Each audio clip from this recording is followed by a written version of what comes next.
Hello, hello, hello. Howdy, howdy. Welcome back to Smoke. We Welcome back, everybody.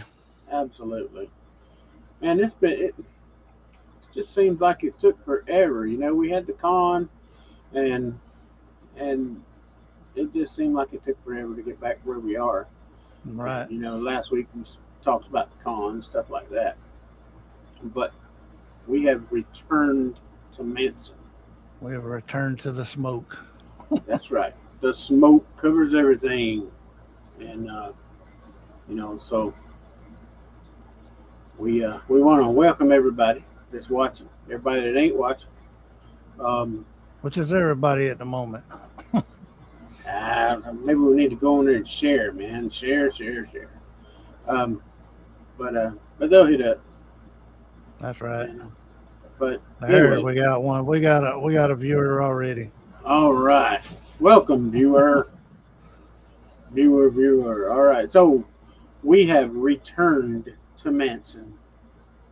So Charles Manson, he's been one of our subjects before, Michael, and you know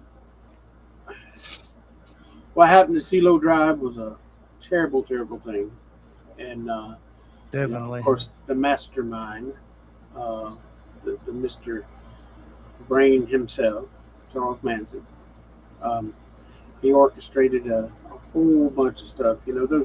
Those people, and of course, they're not innocent by any means. They No.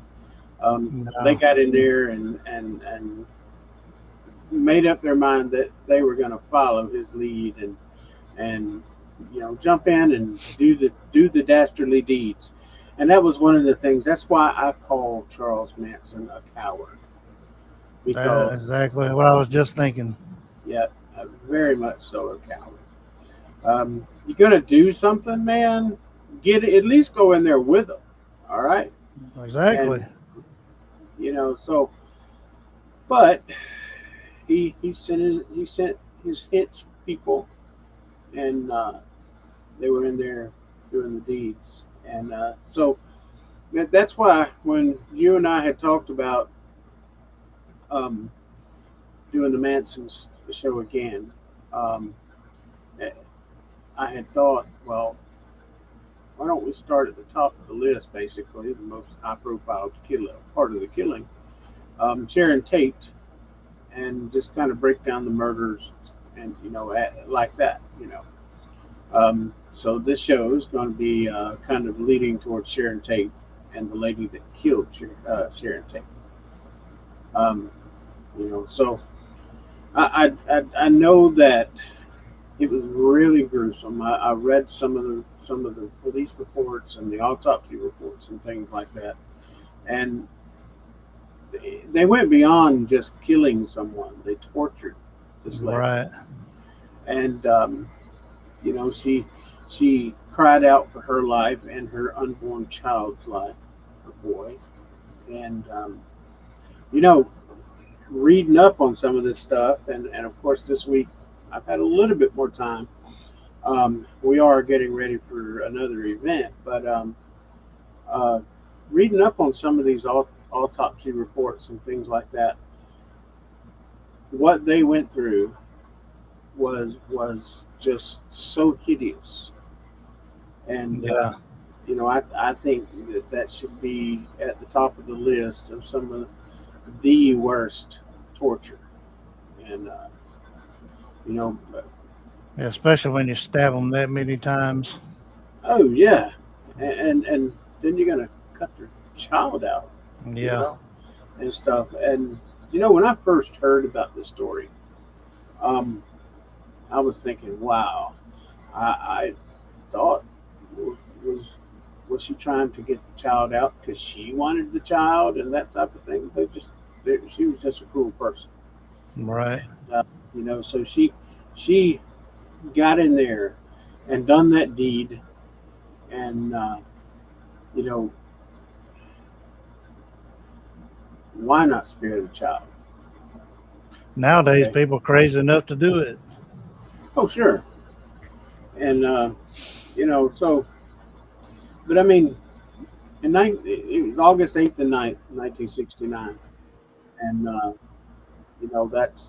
that's kind of significant to us. And 8th and 9th, anyway. We just had an event that was the 8th and 9th of August.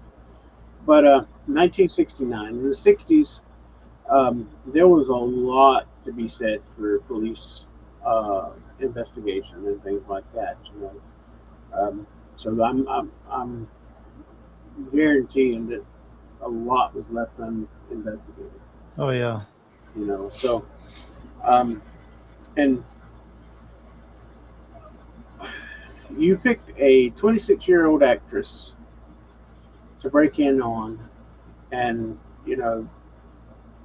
there was other people there as well, but high profile lady, and so they were sure to get their names in the news, get their names in history, and that's exactly what they've done. They got their names etched in history. Definitely.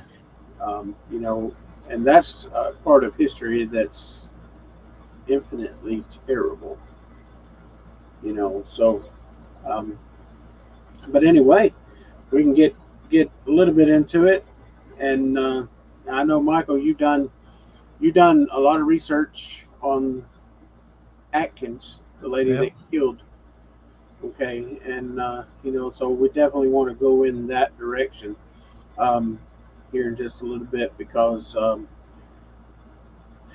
when you're profiling and things, of course, you got to get in the brain of the killer, get into their life and their background and things like that. So, um, but of course, most everybody that follows, conspiracies and true crime and murders and things knows about the Manson murders. Um, and you know, the only way they call that the Manson murders, because there was nobody in there that done the actual murders other than that. They wasn't named Manson, so they were going on his words. And so um, I seen an interview with Manson, and he says, "How can you blame me? I didn't murder anybody." Yeah. And so that's kind of crazy. He physically did not murder them people, but he wished it upon Mentally. them. Yes, he wished it upon them, and his people went and done his bidding. So it's kind of like um, having extended arms, if you will. So and so he in my mind he was just as guilty, if not more guilty, than the others. But of course, we all know that the location was a 1,050 Silo Drive, and that's at Benedict Canyon, Los Angeles, California. And so it was on a Friday night, August 8th, early morning times, roughly 12 a.m. or so.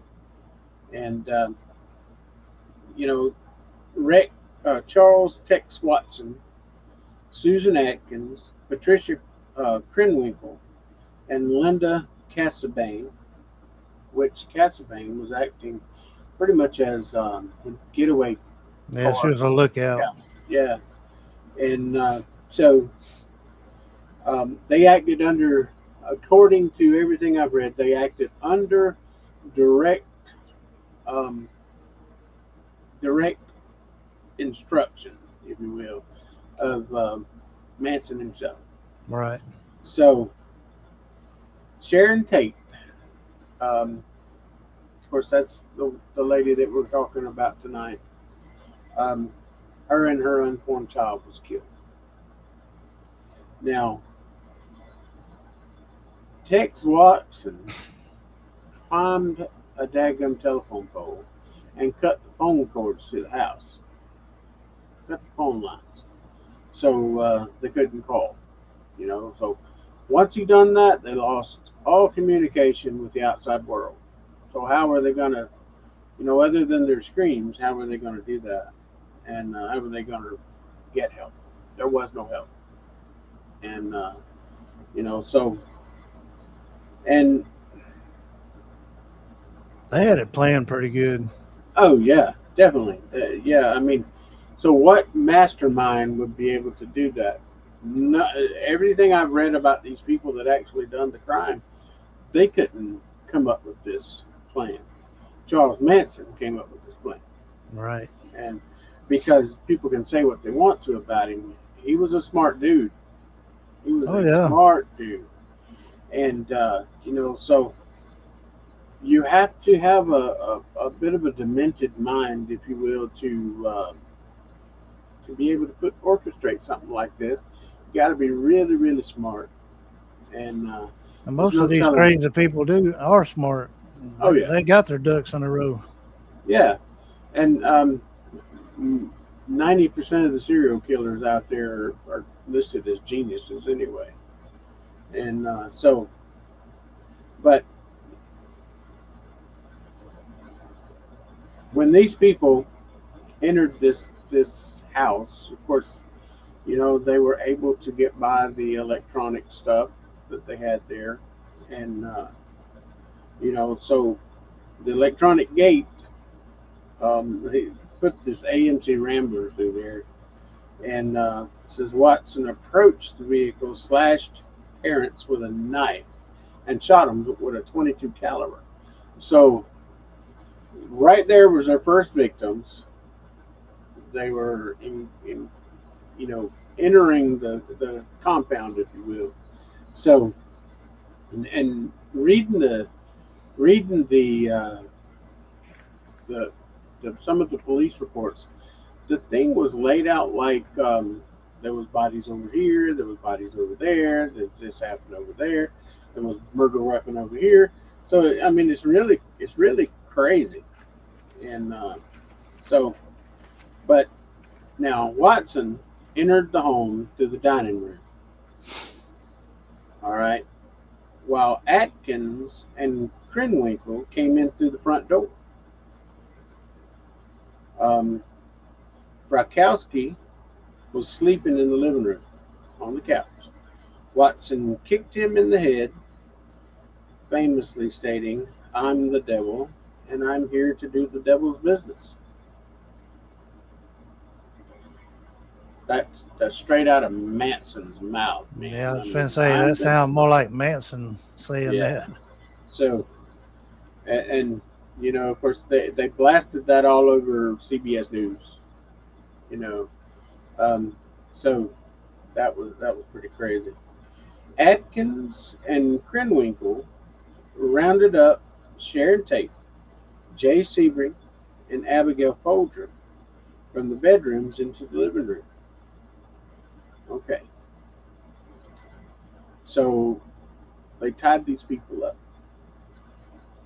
Um, Watson threw a long piece of three-stranded nylon rope over a ceiling beam, looping one end around Sebring's neck and the other around Tate's neck to keep them linked and immobilized. All right, so these two were joined at the head basically by a rope, and one moved, and it damaged the other, and so on and so forth. So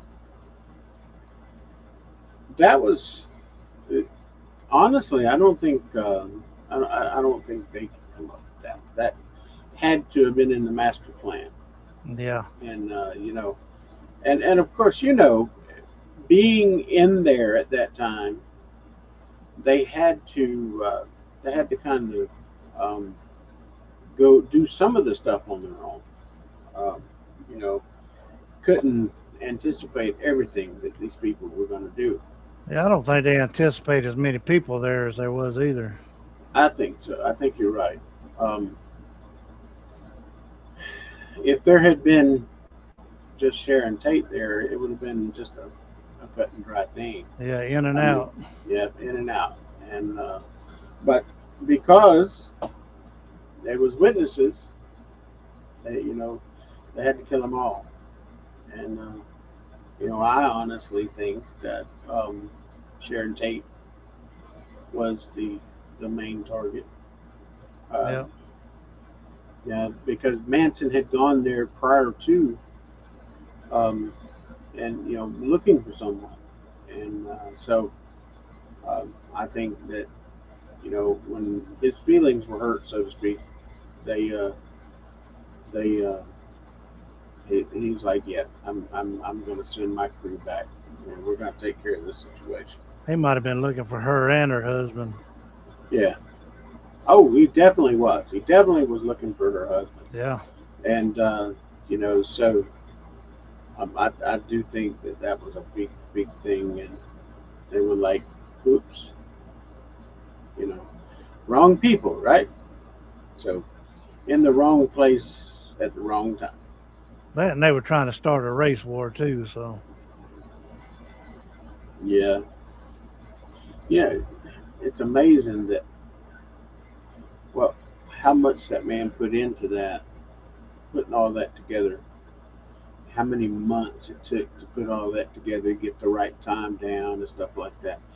You know, they had to have been in a situation where they actually practiced this stuff. And you know, but now Frakowski and Folgers, they struggled free from their hand binding. Watson shot him, Frakowski, and struck him over the head with the revolver barrel and stabbed him repeatedly as he stumbled onto the front lawn. That's why, of course, they found him in the front lawn.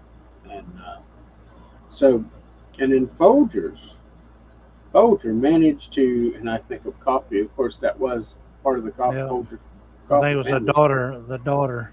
Yeah, and Folger managed to break away into the yard, pursued by Krenwinkel and Watson, where she was tackled and fatally stabbed.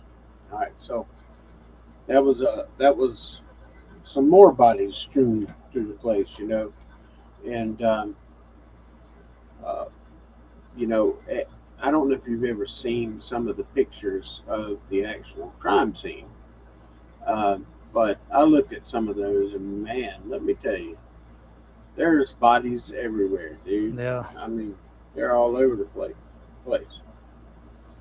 All right, so now Sharon Tate. She was held in the living room, and of course, she was crying and pleading for her and her baby's life. And then it got into she knew that she was going to die, and then she was trying to convince Atkins not to kill her baby. And so at that point, Atkins, she was in such a rage and crazed, uh, um, that type of situation. Um, you know, I never actually um, I never actually seen where they did a toxicology on any of them or anything if they were high or and had any drugs in their system or anything like that. And I looked for that. Looked for that today whenever I was finishing up my research, and I never actually seen a toxicology report on Atkins or any of the other perpetrators. So, but you can only suspect that those folks were, high. Yeah. Um, you know, Well, even if they would have, let the baby survive, the baby would end up dying anyway. oh You yeah, know, yeah, that's true. Um, but once they killed her, the baby wasn't going to survive either way, no, unless they just took it with them. that's true. But I don't. Even if they had taken it with them, Yeah, it there wasn't no. still They'd had to still go would to have. the hospital with Yeah. that child, and for that child to have any type of chance. So they weren't doing that. And but um, she even wanted to be kept hostage until she gave birth, so it would save her baby. And of course, they denied that. And so Watkins and Atkins attacked her. So, can you imagine being in that situation where um,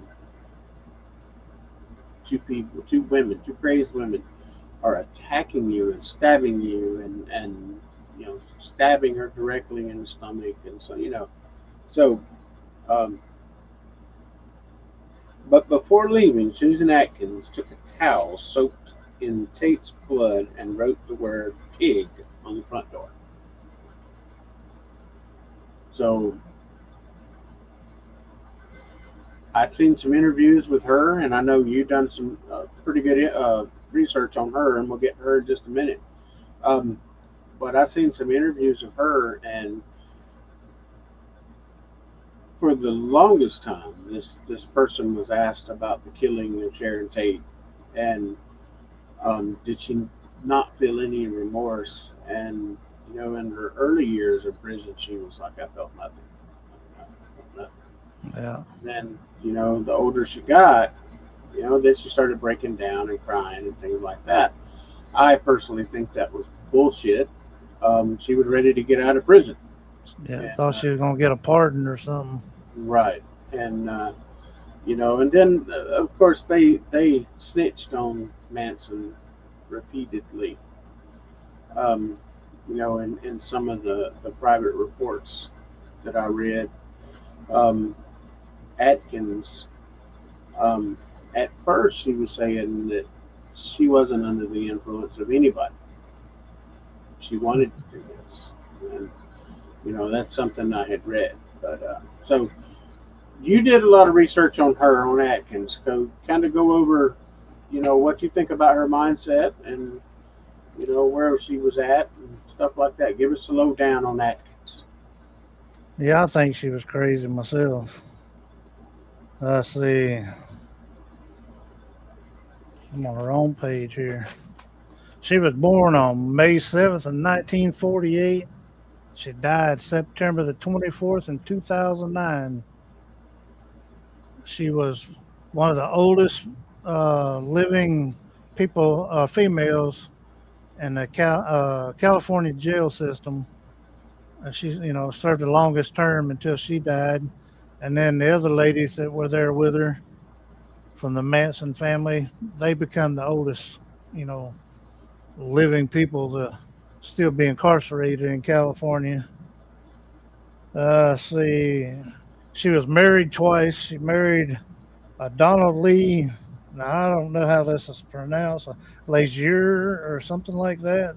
Right. And she married him in 1981, and she divorced him in 1982, or they divorced. She married a James White. Can't remember. Can you read my own handwriting? 1987 and until she died. So she was married a pretty good while to this fella. And she was born in San Gabriel, California. Her dad's name was Edward John Atkins, and her mother's name was Janine Atkins. And her mother died in 1964 of cancer when she was at the age of 15, and they were both bad alcoholics. Right. They said when she was growing up, she was a quiet and curious person. She was in the glee club. She was in a church choir. Uh, Her father got a job on a dam in California, and when he did, he just left her and her two brothers there to survive on their own, and they ended up moving in with family members. And 1966 in December, her and two classmates went to San Francisco, and she ended up getting a job while she was there as a stripper. And I don't know if you've heard of Anton LaVey. He actually hired her one time to be a performer for us and do performances for him. In 1967, she met Manson at a house she was staying at, and he was playing guitar. And a few weeks later, it was raided, and they were all homeless. So that's when he got his little black bus, and they took off and did their thing for a while, and they ended up at what's the name of that ranch? I'm trying to remember. The Palm Ranch, Spawn Ranch. I'm sorry. The Span Ranch. I think it's called Span, Span Ranch. span Yeah. range. Yeah. And In October the 7th of 1968, she had a child with the father, Bruce White, who was a Manson fellow himself. And the name of the child, I think Manson had to have something to do with the name of this child. The name was Zozos Zadfrak Glutz. And the Glutz come in as the last name when she joined the Manson family. They changed her name to Sadie Glutz. Right. That's interesting. And she never got to see the kid. She never got to hold the kid, never got to do anything with the kid. You know, the whole time he was adopted out to somebody else and they changed the name. She didn't know what his name was or anything. Wow, that's pretty amazing. I hope that kid never found out that she was his mother, you know. I I think mean, when somebody, you know, something happens to somebody like that, you know, and they're a child and their mother or father done something, I don't think they even need to know anything about that person. I think they'd be better off without knowing who it was. I think so. I think their life would be miserable knowing, say, say it was Charles Manson's son or daughter. You know, my life, I would, if it was me, I'd be just terrified and you know mortified that was my father and he done all that, and people just gonna give you hell the rest of your life about it or your whole life about it. Yeah, I'd go to be. I would be looking to change my name and stuff like that, and try my best not to be associated with that. And you know, everybody has their opinion, and you know what I'm doing. I'm trying to find a show and share it. Um, but everybody has their own opinion of things, and I've heard some people talk. Um, I'd have done it too. I'd have killed them people. Blah blah blah blah blah. All right, so it takes a pretty demented person to set forth something like this, and but then people that follow him want to go and put themselves at jeopardy. Someone, you know, it could have been turned out a whole lot worse as far as the perpetrators go. Some of them, you know, could have died and stuff like that. But to listen to one individual to run over and commit stupidism, that's that's pretty amazing to me. And you know, it kind of reminds me of back when I was in college and um, you know, taking some of those sociology and classes and stuff like that, and some looking into the psyche of some people and stuff.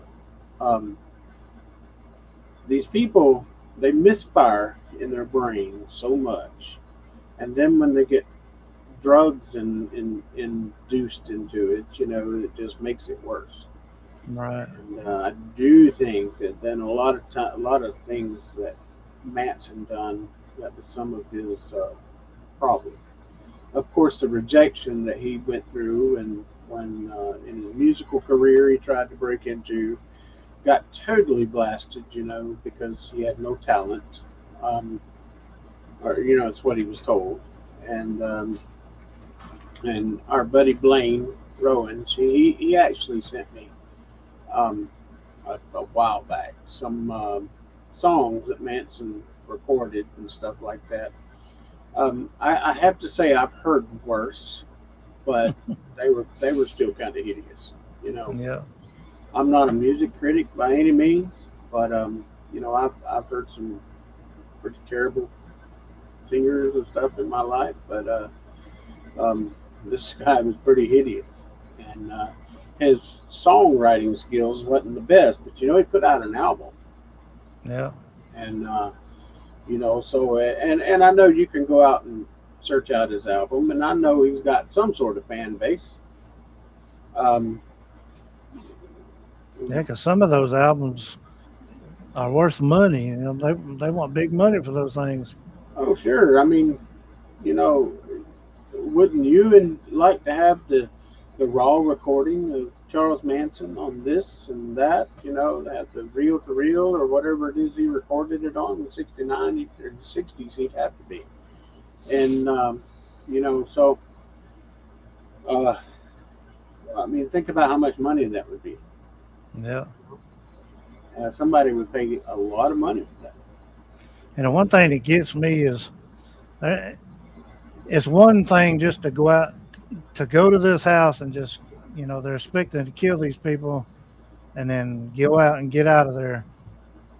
It's a difference, to go in there and just kill them and leave. And they went in there. Some reason it makes you think that Manson told them make them suffer because they didn't just go in and kill the people and get out and go do whatever else they were going to do. They went in there and they tortured. They made these people suffer, and then they killed these people. Yeah. Well, that was the whole thing. If he was just simply sending them in there to end their life, All right. that's what would have happened. It would have happened. They would have left and been on about their merry way. But they stayed there a long time and they tortured these people. And it wouldn't have been as big of a deal if they just went in there. And that's what I think. If they'd have just went in there and killed the people and left, it wouldn't have been as big of a deal as it is, like today. You know, everybody talks about, they went in there and they did this, they did that, and they tortured these people. They cut the baby out and blah, blah, blah. You know, that's a lot bigger difference, than just going there and shooting them and leaving. Oh, sure. I agree. Um, He had to have told them, go in there and just do what you got to do in there, make them suffer if they got to. yeah. So, in your investigation on this whole thing, on all the shows we've had on this, why do you think Manson didn't go?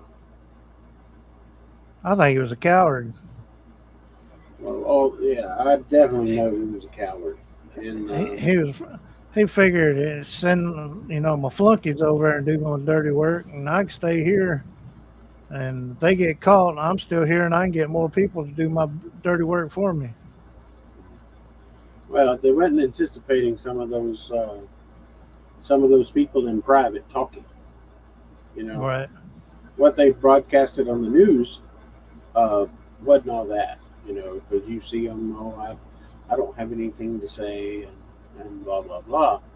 Well, first off, they feared Charles Manson. Hmm. Um, he was in their head. He had them convinced that if they ratted him out, they would die, and so on and so forth. And so, but when they got behind closed doors, when the cameras went and pointed at them, they were like, "Oh no, I didn't mean to do this," and blah blah. And this, he did this, and he told me, he convinced me of this, and I think there was even money exchanged in or talk of money was exchanged in some of those things, and you know, no, nothing is ever free. Everything Yeah. costs something, and so I do agree with what you were saying there. I do think that he thought that he was going to be in the clear. Um, they go in if they didn't get the job done, they were going to get caught. They'd go to jail. He'd be out running amok also. He Or would, like you said, go get new recruits. either that, or if they didn't get caught by the police, they're probably laid out there somewhere in the Span Ranch, buried in the dirt. Yeah, There ain't along no with the telling how many bodies are out in that Span Ranch. right. I was going to say along with a whole bunch of others out there. And Yeah. how could Charles Manson say I've never killed anyone? You know, um, they don't know if he did or didn't. The suspect is that he did, and so or at least the Tate murder and stuff like that. So the the whole mind control, the whole thing of being a cult leader, and it kind of brings back uh, thoughts of David Koresh. You know, I call him the Wacko in Waco. Um, We you know, need to he. do a show on him too. Oh yeah, definitely. We're definitely going to do that. And in fact, I had somebody the other day ask me about that. Wanted me to do a comparison of several cult leaders, and um, wanted to know, if I'd ever done a podcast on David Koresh. Actually, I had. I remember Um, that day like it was yesterday, oh or yeah, that at that time. yeah, absolutely, and that was. I mean, that's for another show, but that was a Yep. big tragedy, and but so, but Manson is going to go down in history as probably the worst cult leader, just simply due to the fact. I mean, and there's been other cult leaders that has you know had more deaths and things like that, but the gruesome parts of the Manson thing, the whole mind control of the Manson Right. cult. The and I had a fella. I don't know. Right after we done our very first Manson. Sorry, y'all. Been a long day. Right after we done that show, I had a pastor ask me. He says, "I tuned into your podcast," and I said, "Well, I appreciate that." He says, "So, do you think that Manson had a demon attached to him?"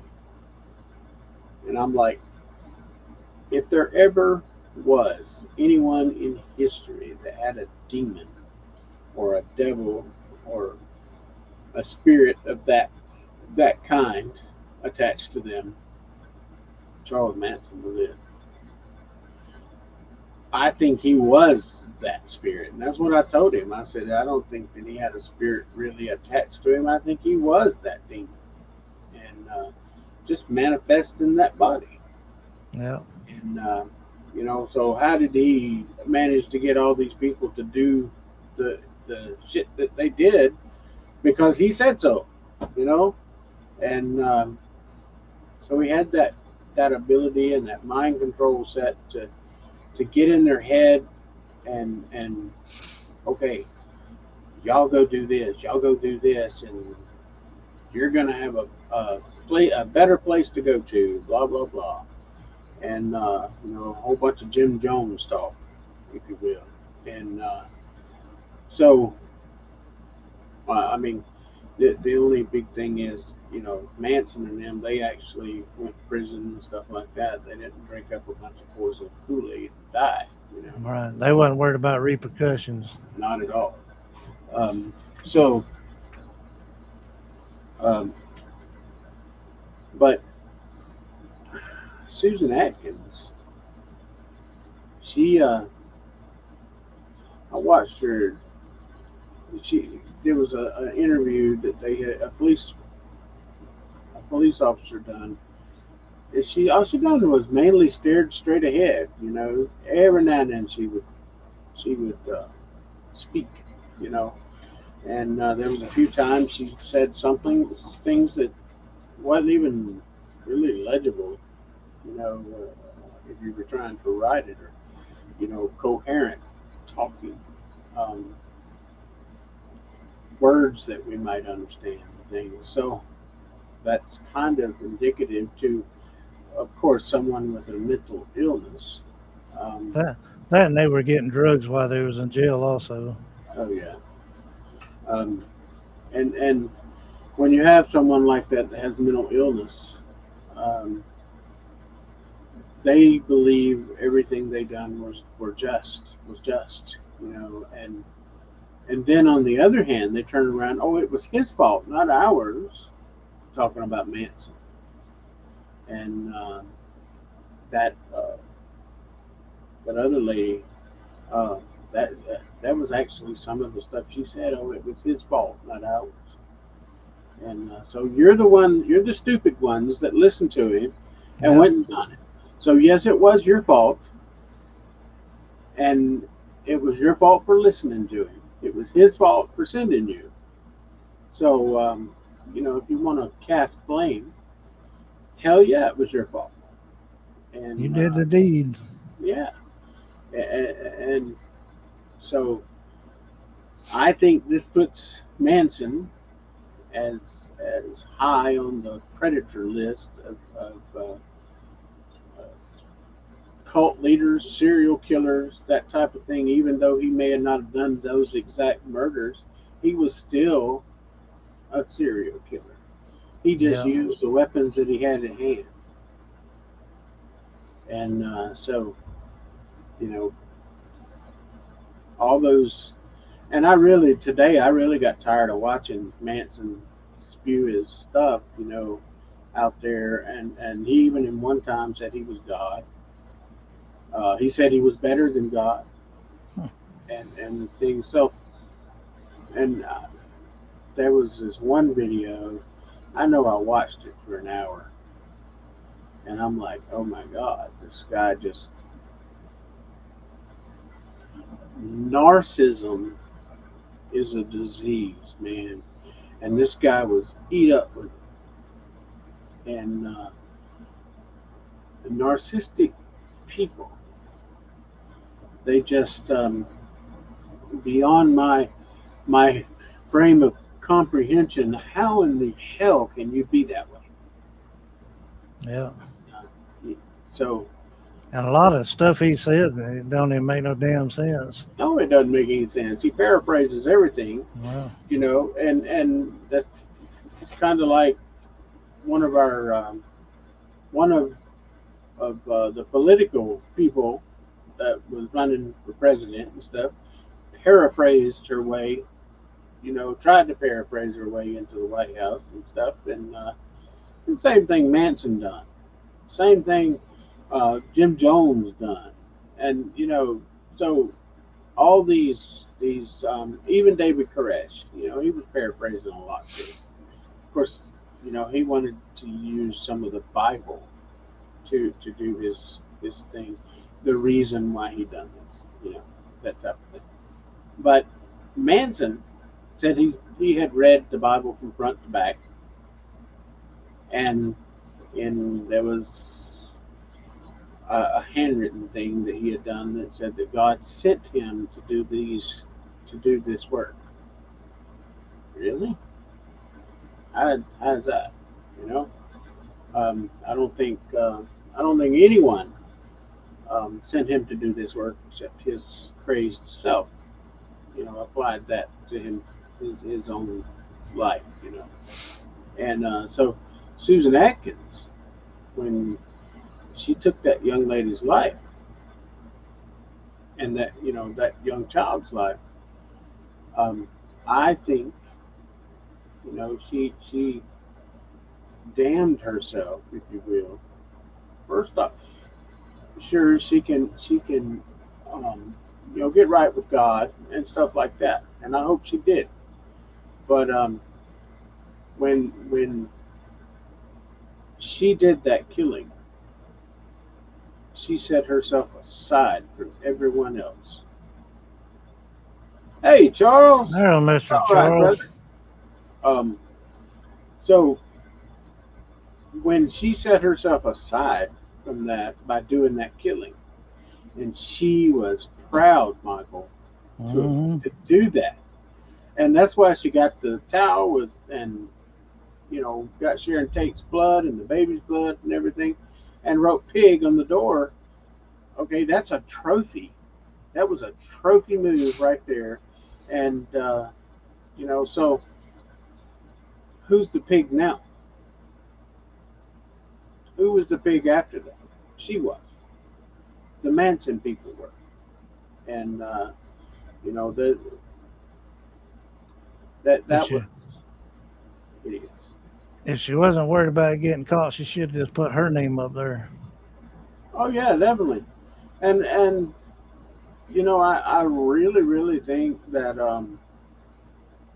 Manson's when he sent them in there, he knew that they were going to get caught. He kind of hoped that they would. That kind of got them out of his hair. He got his stuff done, like you were talking about earlier. he was not loyal to those people, Mm-mm. and he had them so brainwashed, and the killings. Um,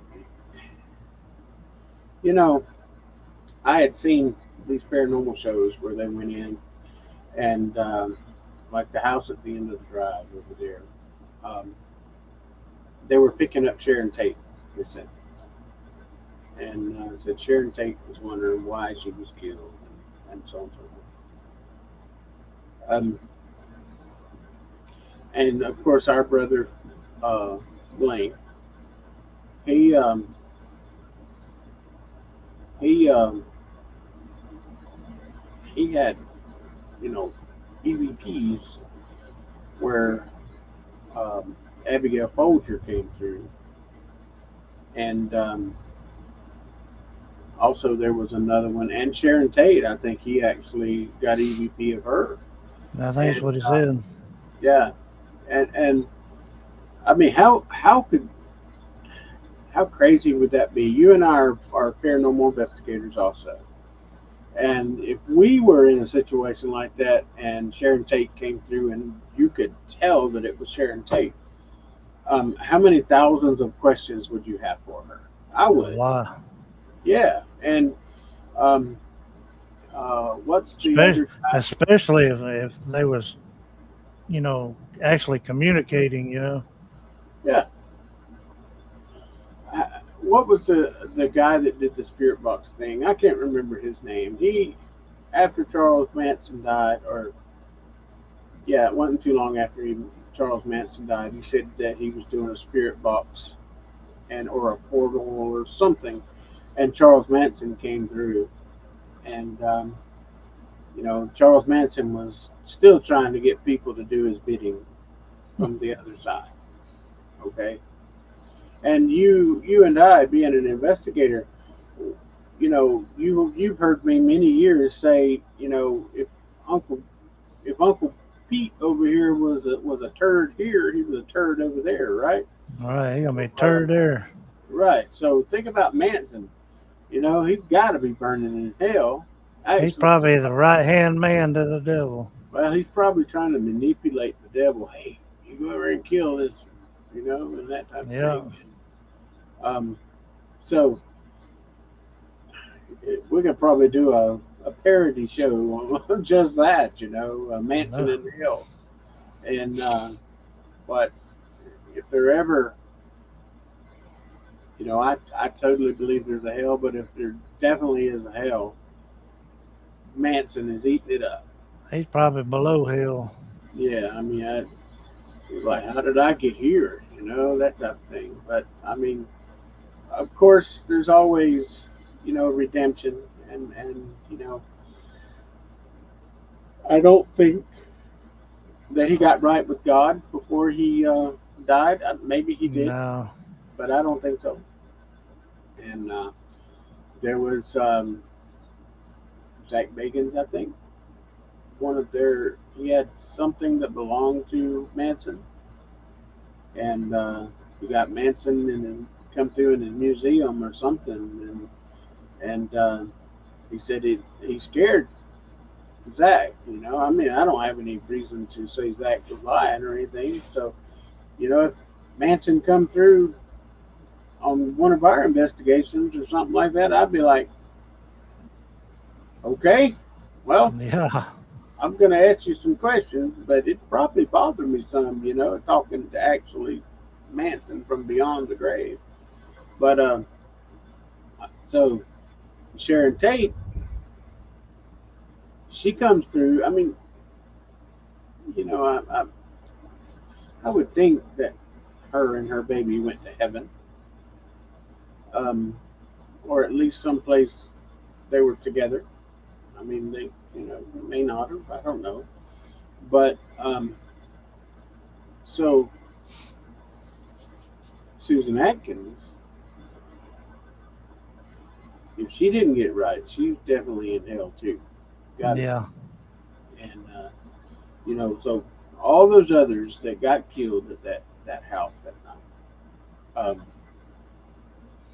if you got into a spiritual talk with any about any of them, you know, there would be some some strange, probably some strange conversations about that. Um, but I do think, and we're going to be having another show.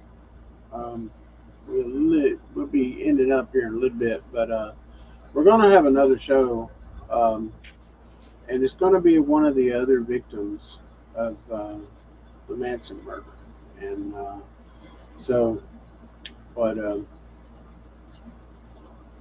Charles Manson seems to be ringing in everybody's ears nowadays, and I It's don't. that time of the month, you know. Yeah, exactly. And so we're gonna carry it forward, and we got several more shows. They may not be exactly in a row or anything like that. We have some guests that wants to come on. Um, we have some Bigfoot people that have reached out to me, um, and I'll tell you a little bit more about that, Michael. But they're going to come on as a guest, as our guest, and they're right here in Alabama. And so we've got a big lineup coming, but we definitely want to keep this Manson thing going until we get it out. And and maybe, just maybe, and I'm looking for someone that directly knew Manson, um, Hmm. that could give us a rundown of what he was like. And and I've got names, and some other people have sent me names. So, excuse me. Um, now, Charles, Charles put something up. You want to bring it up? yeah, yeah, yeah, absolutely. Hang on, I, Charles. We my can't eyes are see. bugging me. I can't see it. Says I know the actor that played Manson in the movie looked just like him. I think his name was Stephen Railsback. Yeah, I think so. Hmm. You're right. The producer got that one right, and as far as looks. And could you? I mean, talking about how actors do, and of course, Michael, you and I are. We've dealt with several actors over the years coming to our event and stuff, and like James Stokes, I use him as a reference. You know, I was interviewing him, and I was talking with him at the con, and he gets into his character. When he Hmm. gets into that character, he don't come out of that character, um, for a while. So think Yep. about this guy that jumped into B Manson. How he had to get into that character, and I had read Tom Cruise same way. When he was top, Maverick and Top Gun, for a couple of weeks he walked around that way, and Yep. so you get into that character, it's hard to get out if you're truly doing the job that you need to do. I And heard that about Val Kilmer when he done Doc Holliday. oh The yeah, whole time doing the movie, they said even when they weren't doing the movie, he was Doc Holliday. yeah, I'm your Huckleberry, Yep. absolutely. And so, could you imagine playing that part? No, I Not the way he did it. no, I'm. I don't know that I could do that. You know, everybody has a past. Everybody has their own mindset on things. Everybody has their secret fantasies and stuff like that. So um, maybe that this guy had a fantasy of being a cult leader, and he got to play one. I So haven't seen the movie, so I've seen bits and pieces. I'd have to see it, see if he did a good job on it.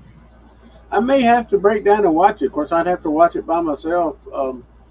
Anything with serial killers or anything like that, Teresa's not going to tune in because her gift and stuff like that, and you know things that she's gone through. But uh, But I may have to check it out. But I have a problem. I don't watch TV. Yeah. I mean, you know that, Michael, about me. I don't watch TV.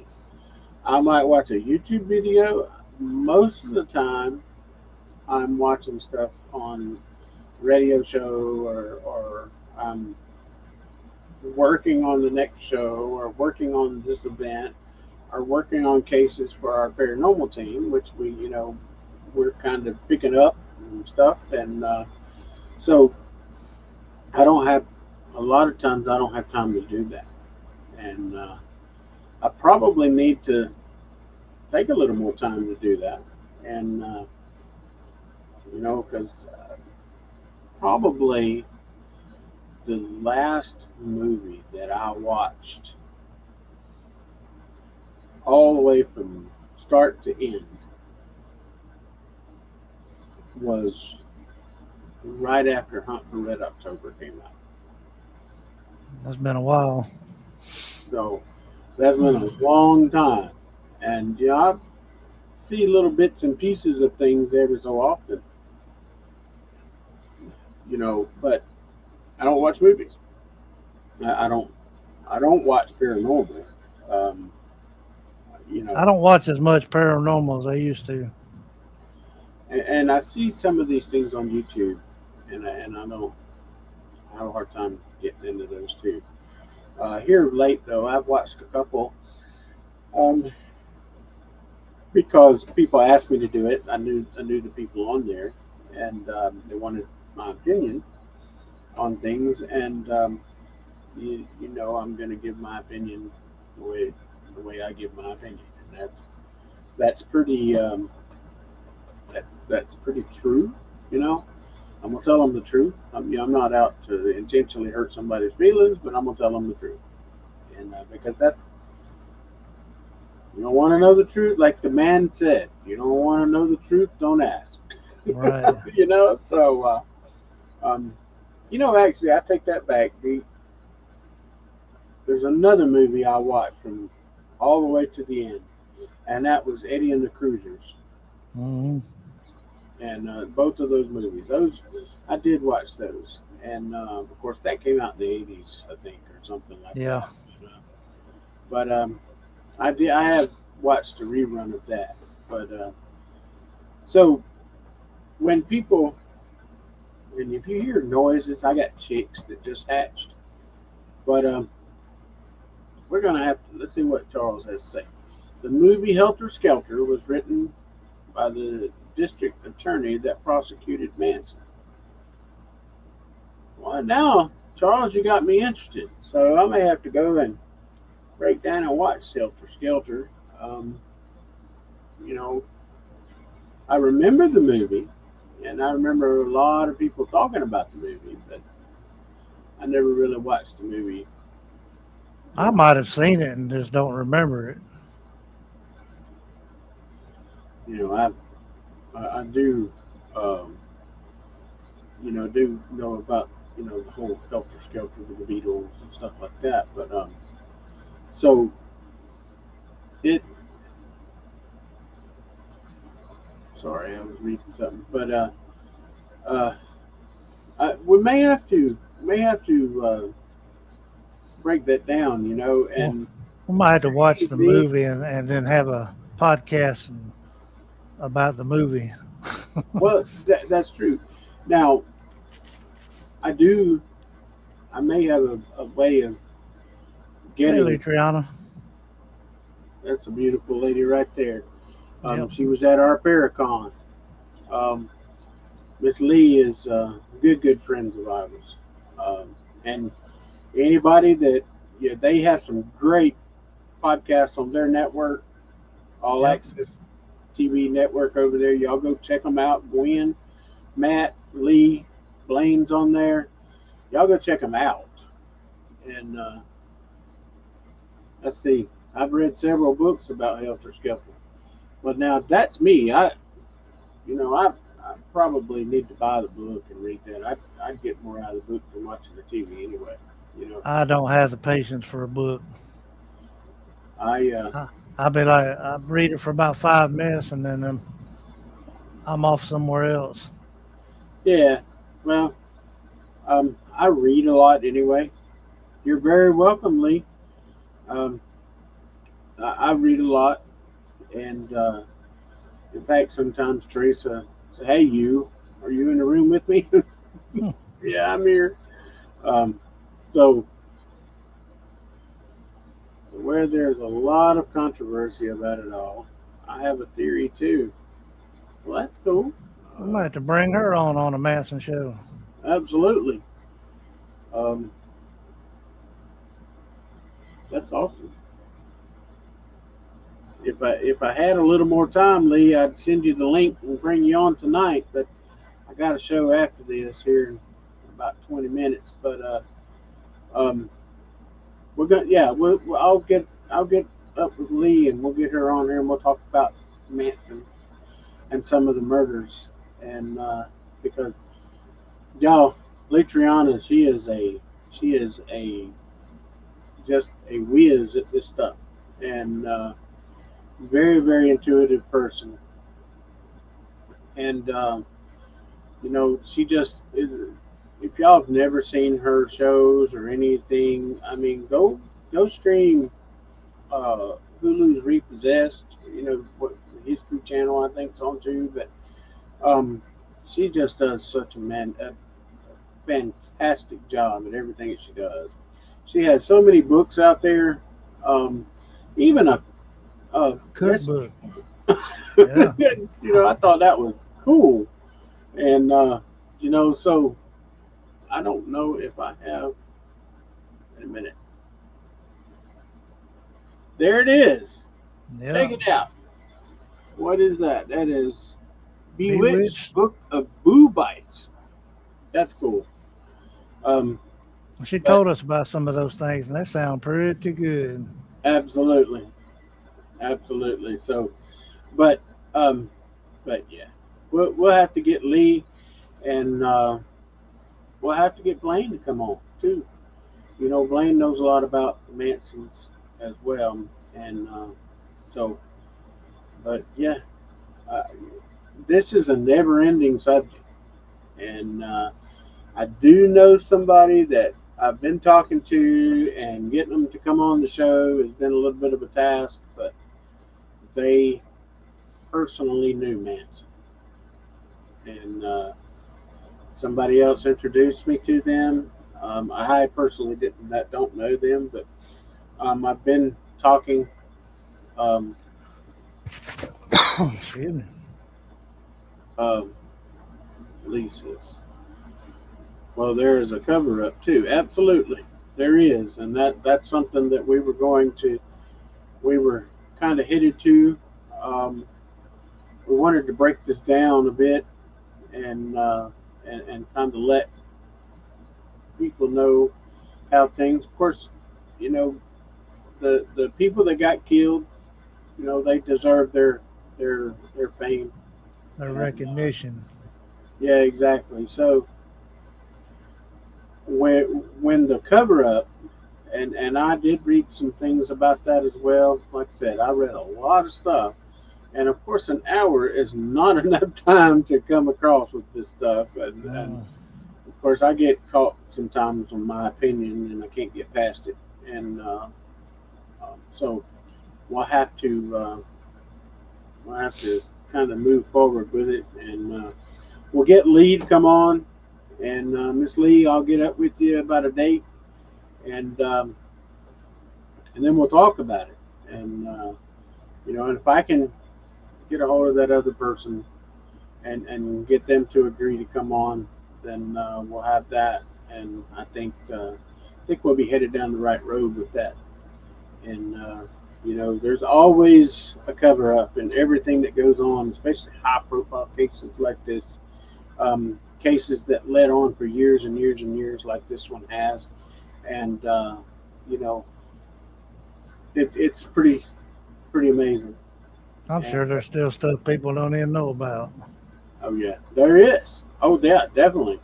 And that's some of my conversation with this person. Um, one of their things that they told me that there's things. basically what you said. You know that people don't even know. There's information that people don't even know, and I'm not sure that he wants to put it out there. You know, but we can. I can see. You know, I'm not scared to ask or anything, but that would be a pretty amazing show. You know, bringing on somebody that personally knew Manson and personally knows about some of the case and things like that. So, and let's see That's what here. smoke's about. That's right. The whole thing breaks down to drugs. Yes, ma'am, I totally agree. Who went to get the drugs and who paid for them? Misidentification and fear created the entire scenario. I agree. And by the way, I know Manson's grandson. That's cool. Absolutely. Mm. Yeah. That he'd be a cool guy to talk to as well. And absolutely. Um, so, Michael, you want to? I got to do something. Hold on, Charles got something here. Says I've heard that there were some well-known people that was involved and their names were taken out. Yeah. Funny thing is, he is a motivational speaker. I would hope so, Lee. I would definitely hope so. Um, Maybe some sort of good comes out of the Manson name. You know, I'd like I'd like to know how his childhood was. You know, if people knew he was Manson's grandson and stuff like that, how it affected him. true. Oh yeah, yeah. Yeah, Brian on the Wilson. Beach Boy. Yeah. Brian Wilson was. He, in fact, Manson moved in with him. He was stuck in his house, and he tried to pressure them to get. That's when he wanted his recording contract, and he wrote a song, and the Beach Boys actually recorded it, but they renamed the song. And And the guy that Brian Wilson tried to hook him up with was the one that told him that his music sucked so, and actually lived in Sharon Tate's house, and that's who he was actually yeah, intending to go see in the first place. exactly, exactly. So, yeah, yo, I'm sorry. Um, Pardon my crudeness, but Charles Manson music sucked, and terribly, terribly. Unless he So, was high on drugs, like everybody else, it was supposedly the best. well, being high on drugs, you know, some people they perform better when they're high on drugs, but Yeah, you know, but at least it, yes, it did. Yep. Um, so his tie to the Beach Boys, which is one of my favorite groups, sounded like a drunk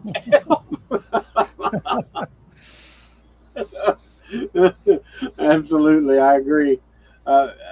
You know that, yeah, that's terrible, man. that brought Terrible. tears to my eyes. I, I'm gonna have to tell Teresa at least said that. I have to agree totally. Y'all, Michael, talk some more, sir. I got to set up something real quick. Charles said I was in school when it happened, and every day we watched a little bit about it. Uh, if our teacher would let us, that was just a little bit before my time, You so I ain't that didn't. old, Michael? I ain't that old. I might look at all this gray in there, but I ain't that old yet. I was about 2 years away yet. Hmm. Yeah, I mean, I was young, but I was here, and I ain't quite that old yet. And, the Can't can't remember the biker gang that they had involvement with. Uh, Hell's, um, it wasn't Hell's no, Angels. not Hell's Angels. Sorry, you take that up real quick. I got to set this up real quick. I'm looking for the thing right now because I know I got it.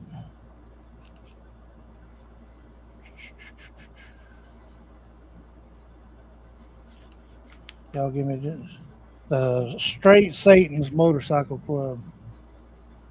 That was the name of it. The Straight Satans. Uh, I think they was tired of his crap there towards the end of it. Yeah, Lee, she put it there. Straight Satan's. Yeah. Yeah. Charles said, "I know I'm older than dirt." I tell you what, when Charles went to the battleship with us, um, he got around better than I could. So don't let him don't let him josh you there. He's better off than I am, then. That's for sure.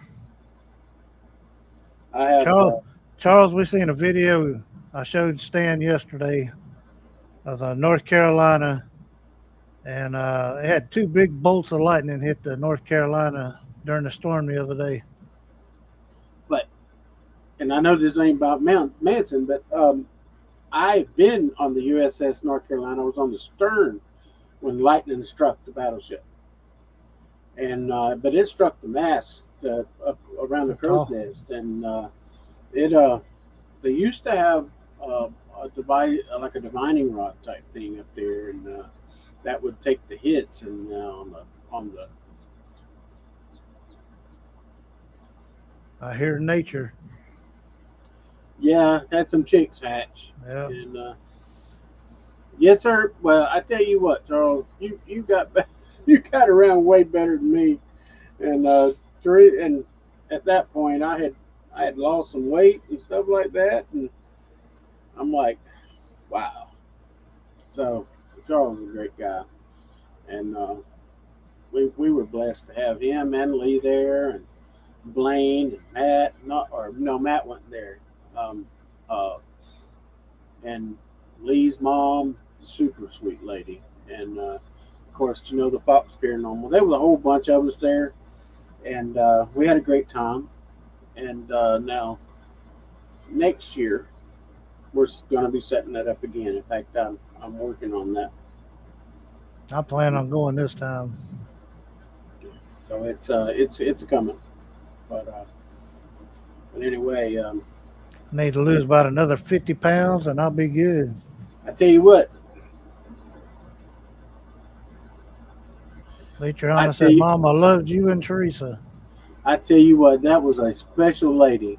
And Yeah, when she came to the con, I managed to get over there for a little while and talk with her, and uh, that was a very very special lady, and we loved her too, absolutely. And you know, I think about her. Teresa and I talk about her quite a bit, and you know, it's but you know that's what happens whenever you come in contact with beautiful people, and you know, but well, Michael, it is 8:22, and in fact, I'm setting up another show right now, y'all, and a walk through shadows is next, and they got a good topic going on, things about your birthday, and I forget exactly how Brother Charles Romans told me, but I got it on Facebook. Y'all tune in and y'all tell Brother Charles that Michael and Stan said hello. that's And right. but well, Michael, you want to close us out? Yeah, y'all come back next week. I ain't sure what we're gonna talk about yet, but we'll figure that out and we'll let everybody know as soon as we can. Y'all go check out Litriana's All Access Network over there. She got a lot of podcasts. Y'all can catch just about any time of day or night. They've got something going on every day. Um, y'all just come see us next week, same time, same channel. Absolutely. And we want to thank everybody that tuned in. Lee, thank you for Exactly. coming in, and thanks. We're trying to spread the word, spread the smoke, if you will. And but Charles, thank you for coming in and listening up, and so. But like Michael said, we're gonna be back next week. Y'all come back and join us again, and we'll have hopefully a great topic for y'all. So, but y'all watch Facebook. I think you'll be surprised about next week. So, Yep. all right. Thanks again, brother. I will see you on the other side. Okay, y'all have a good evening. Come back and see us.